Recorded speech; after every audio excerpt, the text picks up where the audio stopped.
কে রে বন্ধু, খবর টবর কি? শুনলাম তোরে বলে পরীক্ষা হচ্ছে। আমি তো কবেই পড়াশোনা বাদ দিয়ে দিছি। খবর তো আর ভালো না রে বন্ধু। এবার পরীক্ষালে খুব টেনশনে আছি। একদিন তাও বড় ভাই 2-4 টিয়া দেশে মাল টাল খাইছি। এখন বড় ভাই টিয়া মেয়াও দিবি না, কয়েছে পরীক্ষায় ফেল করলে এক টিয়াও দেবো না। টিয়া না দিলে আমি মাল খাও না কে করি।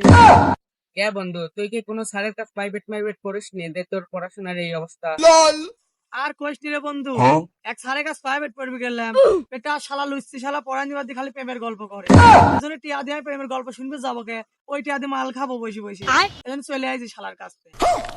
আচ্ছা বন্ধু, লে তুই পরীক্ষা পাশে করবো নি, তোর ভাই তো মাল খাটেও দিবি না। এবার মালটা বানা খাই মাল দুইজন। এই এই তোর বড় ভাই কি হয়েছে ভাই, তুমি এখানে কে? কি রে, তোর সমস্যা কি? তোর পরীক্ষা চলতে যাতে ফাঁকা মাঠের মধ্যে আগে বসে রয়েছিস কে? পড়াশোনা করার কি ইচ্ছা নেই তোর? কে ভাই, পড়াশোনার জন্য বই খাতা তো আনেছে এ দো। ये फंस गया सीएम। কি ধরে গোষ্ঠী চুদি রে। দোস্ত মালটাল ফেলা আগে ধর মার।